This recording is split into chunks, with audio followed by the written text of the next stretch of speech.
Acha que, quer dizer, sem os carnavalescos não teria ocorrido essa transformação? Principalmente com a revolução que o Joãozinho 30 causou com a sua ida para Beija-Flor. O primeiro campeonato da Beija-Flor revolucionou o carnaval do Rio de Janeiro.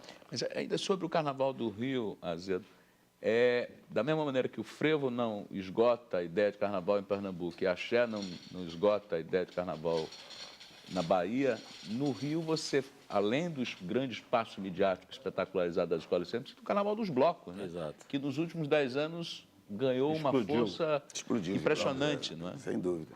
Mas eu acho importante a colocação que você fez, e com relação a isso, é que o Carnaval do Rio ele estava restrito à passarela, né? Era o Carnaval espetáculo. E quando a gente sabe que aqui tem um carnaval maravilhoso, um carnaval de rua maravilhoso, com os ranchos, né, com os blocos, o bloco de sujo. Então, com o ressurgimento disso, né, eu acho que o Carnaval do Rio ele ganha muito, porque você não se atém só a Sapucaí. Se você está lá na sua comunidade, você tem lá o seu bloco, você quer ficar, quer participar. É exatamente isso. O grande lance do Carnaval do Recife hoje chama-se a descentralização. Eu vou lhe dar um exemplo.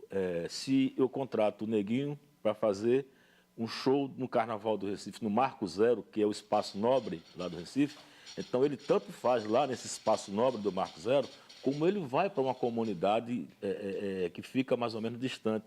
Então, não há necessidade mais da pessoa sair da sua comunidade para vir para o centro do Recife, porque ele vai ver o Neguinho do mesmo jeito, o mesmo espetáculo que ele está montando lá no Marco Zero, ele vai ver na porta da sua casa. Então, nós fizemos isso e deu certo em nove comunidades. Então, comunidades grandes. Então, não há necessidade de você ter a questão da violência, né, da segurança. A propósito disso, a gente tem uma pergunta de telespectador para vocês.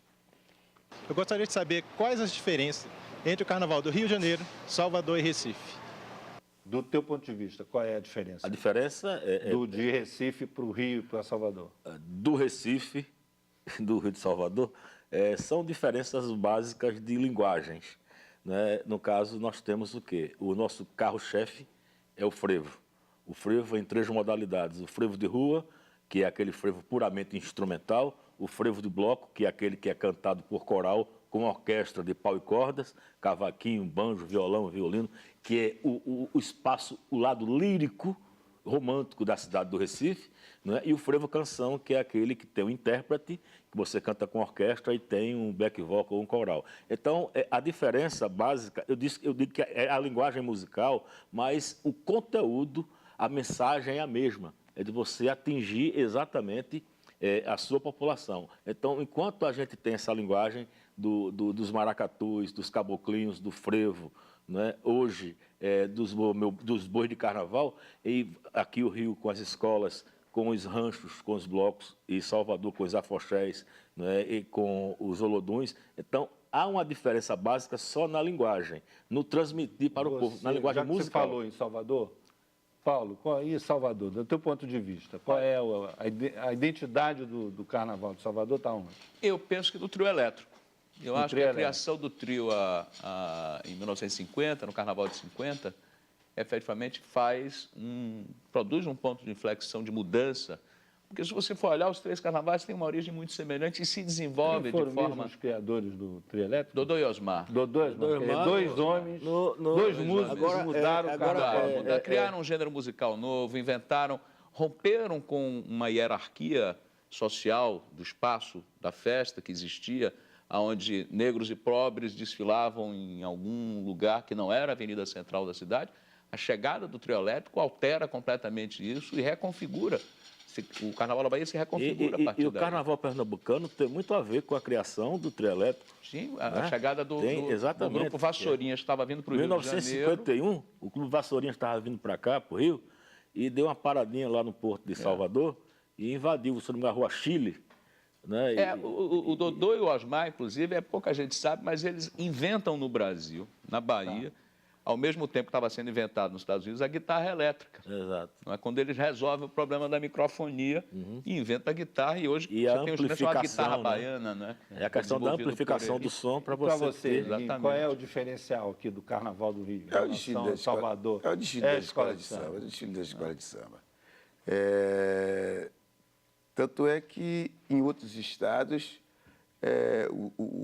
a segunda, o domingo e a segunda, as pessoas se preocupam em gravar, ir para o clube para brincar o carnaval, mas se preocupam em gravar para no dia seguinte ele Ver o desfile, né? assistir Bom, nós vamos fazer um breve intervalo e daqui a pouco nós voltamos para tratar desse assunto, dessa vez vendo o carnaval como um grande negócio.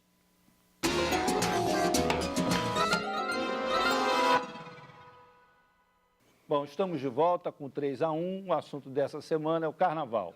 Carnaval no Rio de Janeiro, carnaval no Recife, carnaval em Salvador. E nós vamos começar esse bloco com uma pergunta de telespectador. O carnaval como negócio está matando o carnaval popular? E aí, Neguinho da Beija-Flor, você que é um homem que vive o carnaval desde menino, conhece as suas entranhas, o que você acha dessa relação entre negócio e festa popular? Ótimo. Virou um negócio e foi benéfico para a nossa cultura, que é a nossa música, o nosso carnaval. Enquanto não era um grande negócio, não tinha essa dimensão que tem hoje. Por exemplo, o carnaval de Salvador, de Recife, do Rio de Janeiro. Né? Virou negócio quando a Liga das Escolas de Samba abraçou o desfile da Escola de Samba do Rio de Janeiro. E hoje ganha todo mundo. Inclusive eu que faço carnaval. Você está dizendo o quê? Que o negócio só começou a ir para frente depois que os bicheiros tomaram conta? Sem dúvida. Isso aí o mundo todo sabe. A grande organização do Carnaval do Rio de Janeiro, do desfile da Escola de Samba, foi com a vinda dos patronos, né? Dos bicheiros aí, né?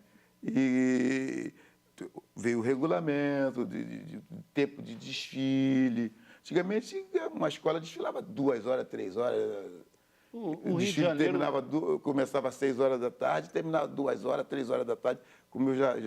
O Rio de Janeiro tem uma relação ambígua com isso, porque, ao mesmo tempo em que eles comandam a organização do desfile das escolas de samba, todo mundo sabe disso e tal, ao mesmo tempo eles sofrem a repressão porque desenvolvem atividades ilegais, que é o jogo do bicho, os caça-níqueis. Como é que você... Isso aí está enraizado na cultura do Brasil.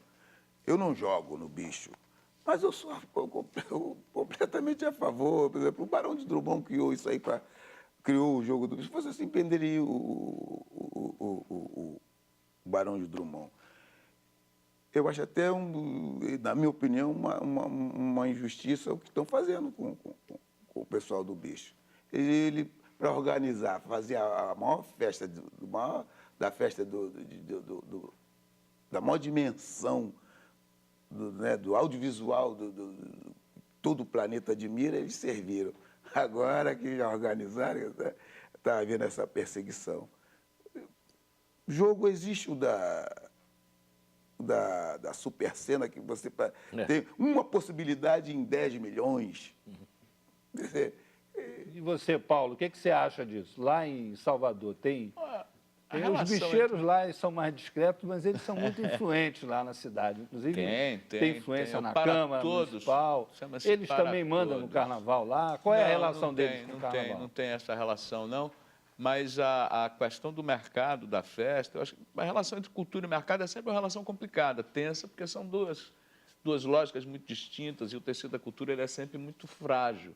E o mercado não se compadece dessa fragilidade e entra quebrando. Mas é inevitável. Você é um estudioso da economia do carnaval. Tem um estudado assim, isso. Sem economês, como é que isso funciona? Olha, ela aparece exatamente a partir dos anos 80. E aparece essa economia da festa muito vinculada, exatamente muito articulada com os esquemas de mídia e da indústria fonográfica. Né? É exatamente isso que dá este impulso. A chegada da classe média, por exemplo, ao Carnaval da Rua, a partir da segunda metade dos anos 70, que descobre não só o carnaval, mas uma possibilidade de negócio a partir dos blocos, né? Esse conjunto de variáveis é que vai criar este mercado.